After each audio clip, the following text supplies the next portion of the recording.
A long time ago in a galaxy far, far away. Hey, I'm Eric from Alabama. I'm Gerry from Boston, Massachusetts. It's another Sunday podcast.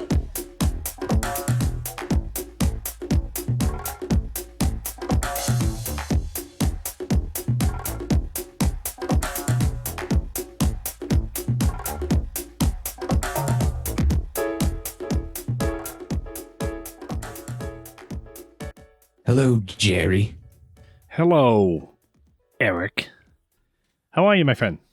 I'm doing well. How are you? Doing good, doing good. That's a little different opening for you. Are you in another galaxy? Maybe. It could be. I think last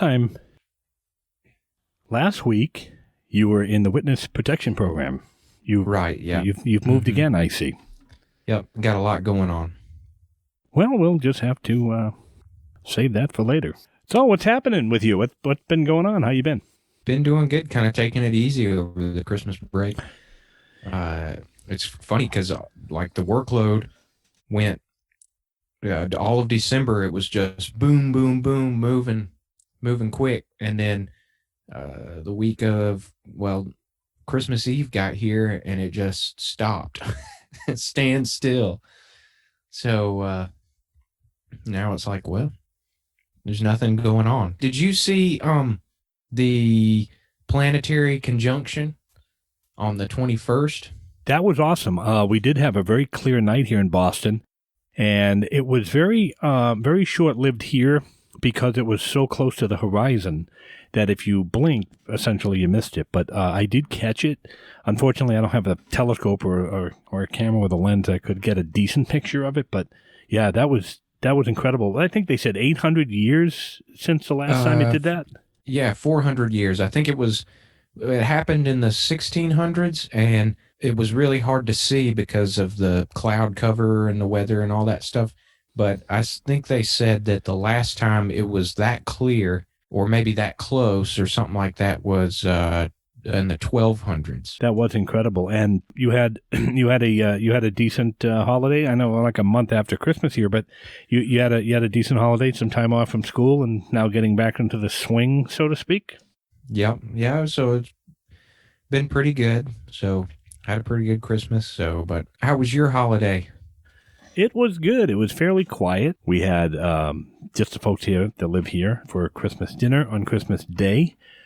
I actually had a couple of gigs as Santa on Christmas Eve for some friends, which started out as a one-time thing for a work meeting. I showed up as Santa as a joke on Zoom, and the word got around. Next thing I knew, I was doing 4 staff meetings, and then my friends were asked me if I would do Santa for them. And so I did that, and then I reached out to some other friends, and so we had some fun with some kids being amazed that Santa was actually talking to them through the computer and knew everything about him because Santa's a really smart guy. So that was a lot of fun. I enjoyed that quite a bit. So I said maybe next year I'll just put up a tip jar.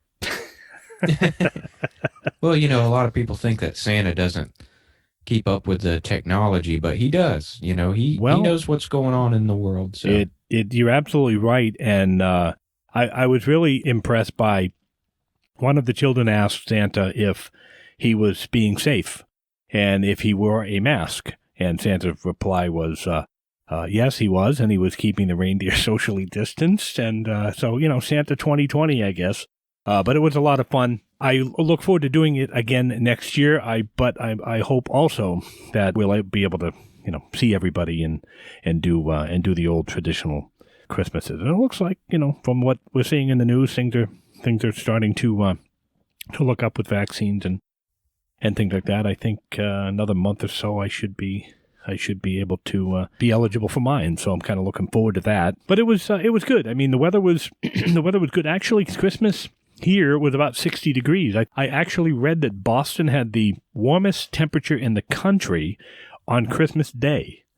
Wow. Yeah, which is warmer than Florida, warmer than California, warmer than Hawaii. We had the warmest city, or maybe it was in the continental 48 state. I don't know about Hawaii. But yeah, we had the warmest on record for that day. So something that look forward to. In fact, New Year's Day was the same thing. It was raining. But you know what? Rain and 60 in January, I'll take it. You know, I was I have to share this story with you. Have you ever had run into people that say you look like somebody or you sound like somebody? So I used to get that quite a bit from people, and not to toot my own horn here or anything like that, but people used to, and people out there listening that know me will attest to this. Some people think that I may look a little like Jay Leno. Actually, the first time I saw you, that was what I thought. Okay. He looks just like Jay Leno. Which is not a bad thing. People say, oh, you wish you had his money. I just like one of his cars.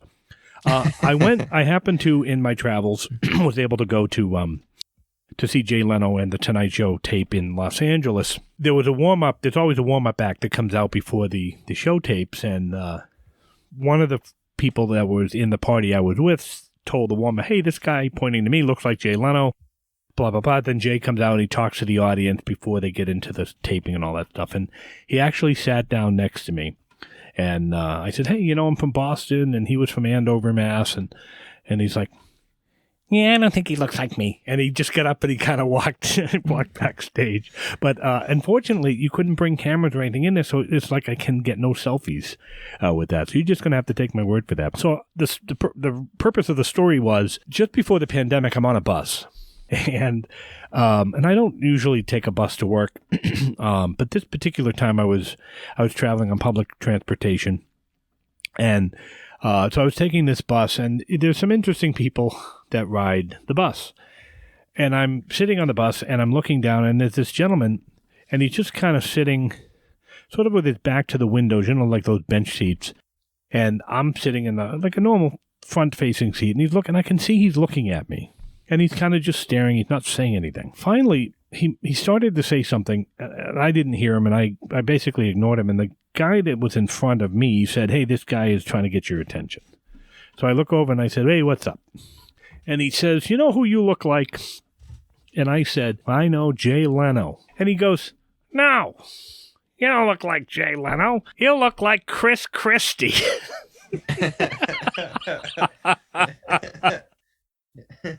And I said, thank you, sir. You have yourself a nice day. So when I was younger, it was George Clooney. When I was older and gray, Jay Leno. And now, Governor Chris Christie. Have you ever been told you look like somebody? Oh, yeah. Who Many times. Who do they think you look like? Phil says I look like the lead singer of Wolfmother, which I don't know. It's a band. I don't know who that band is. I think that's right.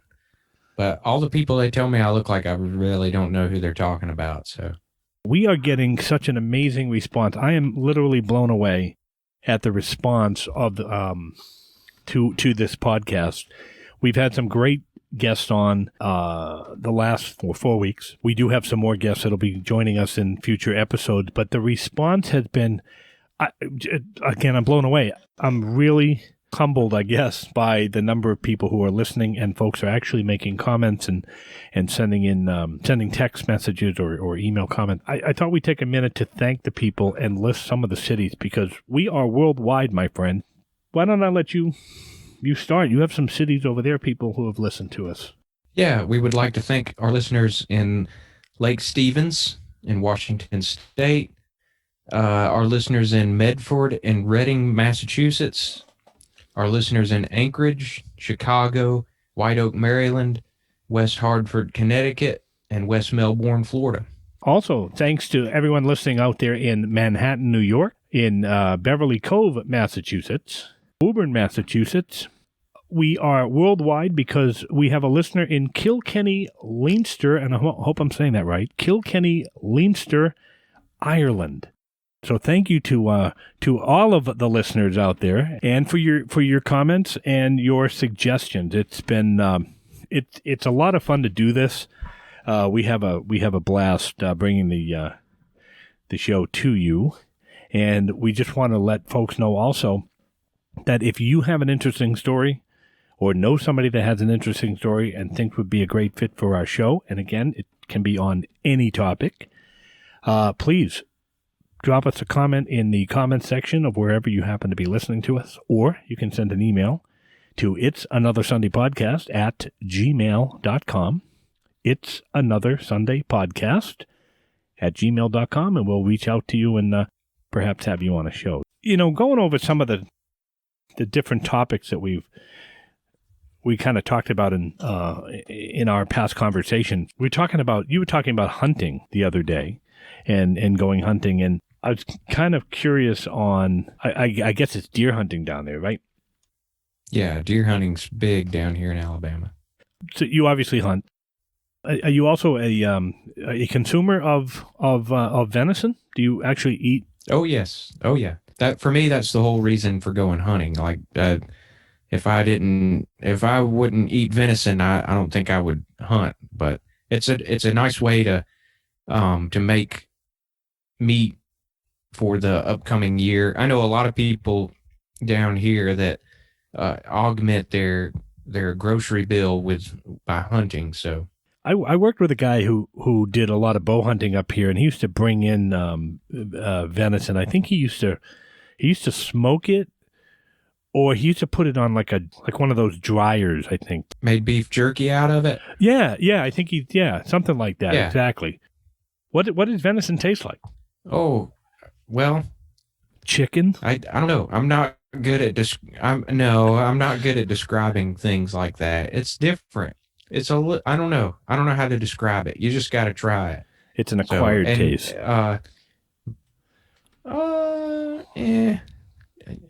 don't know if I would say that. Of course, I'll eat anything, but my mother is a very, very, very good cook, and she's prepared some venison that I brought her, but it's I don't really know how to describe it. I don't know, but there's a bunch of ways you can cook it. I know a lot of people make deer jerky. You can make it into sausage, hamburger meat, and then you get some steaks, some roasts out of it. The tenderloin. Phil brought me some deer tenderloin earlier this year, and the way I prepared it, and I did it exactly like he said to do it, was to wash all of the blood out of it. So you put it under the faucet, and you just get all of the blood that you can out of it, and then cook it on I grilled it like you would a steak, kind of with some seasoning and such, and it was really good and super tender, super tasty. It was really good. And another thing that I've heard is that deer like the tenderloin tastes better if it's kind of medium cooked to like medium or something like that. I don't know how true that is, but I like venison a lot. And I've always kind of wanted to be self-sufficient, and I've always had like a dream of being able to hunt and have a big garden and grow my food for at least most of the year, and preserve and can and all that stuff. That's always been something that I've wanted to do. And I went maybe a handful of times as a kid. My grandpa and my great grandpa were big hunters, and they were out in the woods every season. In fact, my grandpa and my great grandpa each killed a bear up in Pennsylvania. They would hunt bear up there. But I have not been hunting but maybe a handful of times. So, but I would like to. I've never killed one yet either, which I would also like to do. So, but hopefully this season I'll be able to get out and connect and make some meat. So more hunting for food for you than it is for the sport. Right. Yeah. Growing up, I got to try my hand at skinning and tanning a few deer hides. And, like the Native Americans back in the day, brain tan deer hide was what they made a lot of their clothing out of. And me and Dad tried that. We found a roadkill deer. It was fresh. It had just been hit. and so we got the skin off of it. And there's a guy. He used to be on the television down here in Alabama, and maybe in the Southeast. I'm not sure. His name was Archie Phillips, but he had this episode on the TV that Dad had taped on VHS, and we watched it. He interviewed this guy who tanned hides like the natives did back in the day, and they made this big frame, and they kind of sewed the deer hide into it, and then they would scrape the membrane off of one side, and then scrape the hair off of another, and then and you can tan it with the hair on, but a lot of times you take the hair off, and then you let it dry, and that's like rawhide. And then you kind of cut it out of the frame, and you basically work the hide all through the brain solution, and then you wring it out, and then you have to physically work it, like you stretch it, and you just got to keep stretching and keep stretching and keep stretching and keep stretching until it's completely dry.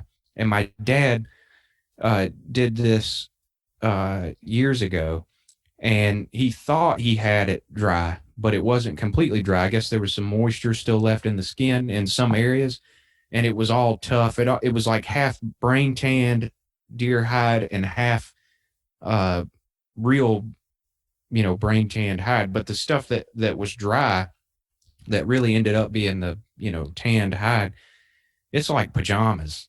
I mean, it's so soft and supple. You could see how it would make very nice clothing.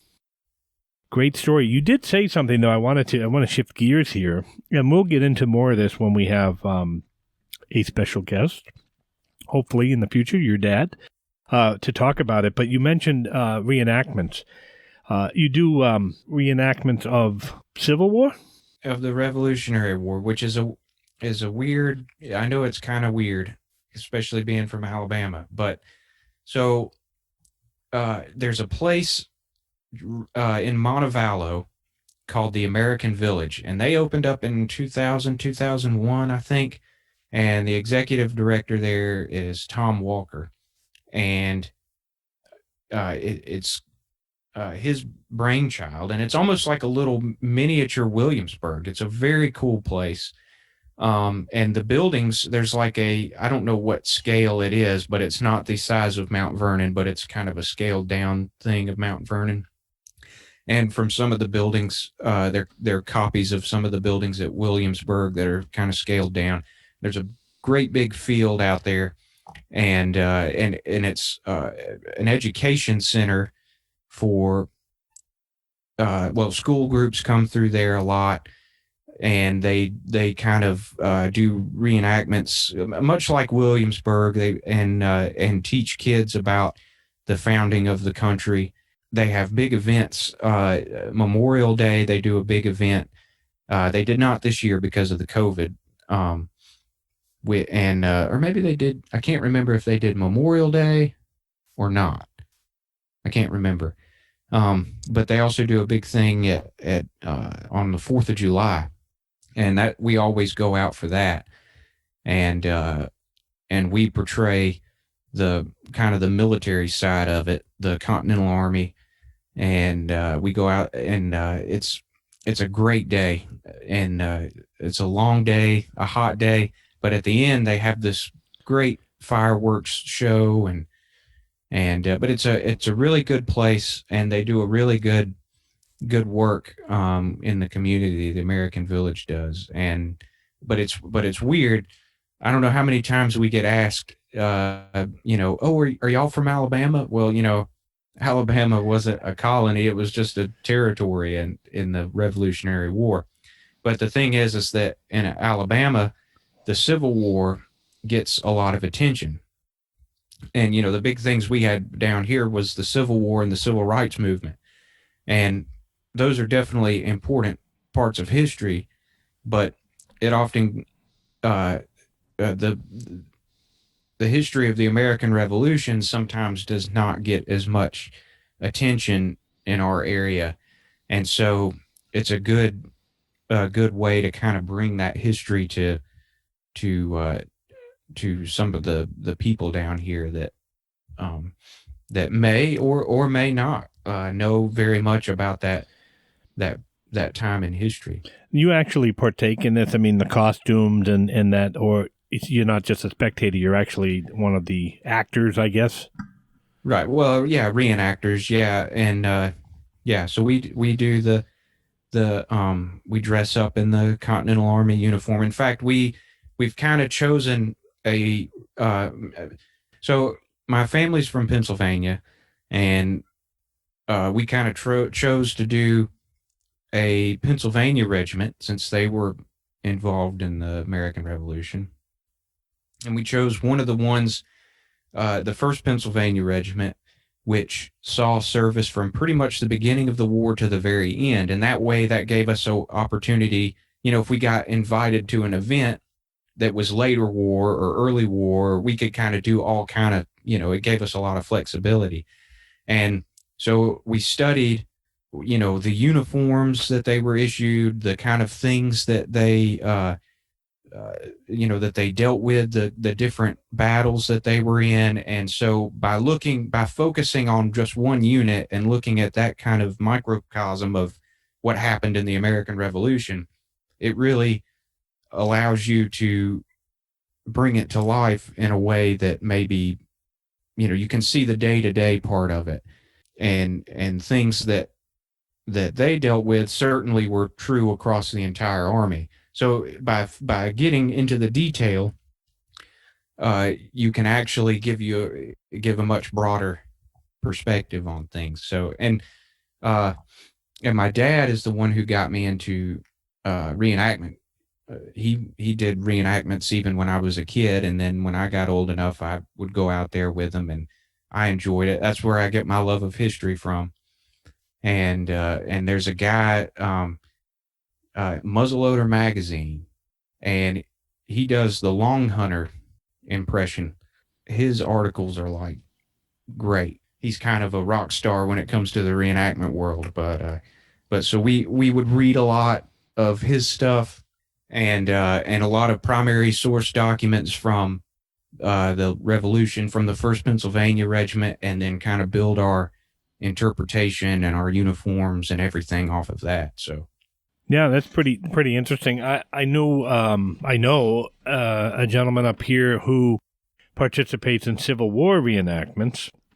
See if we can somehow work on maybe getting him on to talk about that, and maybe have you and Dad on to talk about your reenactment. We can just do a whole reenactment show.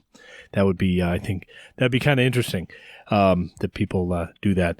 And of course, later on in the episode, we'll talk about your German culture. You enjoy getting dressed up into historical type events. I think it's awesome. And if people could, if we were actually videoing this, I would have a picture of you in your Lederhosen up on the screen right now. Lederhosen. Thank you. Lederhosen. Later. Yeah. What did I say? Lederhosen. See, I didn't know you were going to blackmail me with that photo there, Jerry. I'll edit this whole thing out. But you're in. not really. No, I think it's awesome that you're so much into history that you do all these great things. Eric, we have come to the end of this episode. It's always a pleasure chatting with you and just random things coming up. Big shout out to everyone. Thank you so much for listening to the show, to all of our listeners. Again, we are humbled by the response. Never expected anybody to listen to this kooky little podcast. Thank you from the bottom of my heart for tuning in, and hopefully you will continue to tune in and send us your suggestions and send us your ideas, and please join the show. This is all about you. This isn't about Eric and I. Final comments? Just want to give a shout out to all our listeners, and as we go into this new year, let's just roll with the changes.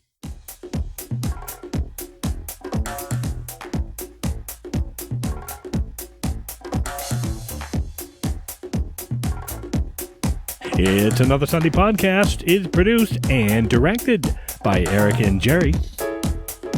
Technical advisor Tom Billadew. Music composed and performed by Tom Blaze. Check out Tom Plays' YouTube channel at Tom Plays. That's it for this episode of It's Another Sunday Podcast. Thanks for listening.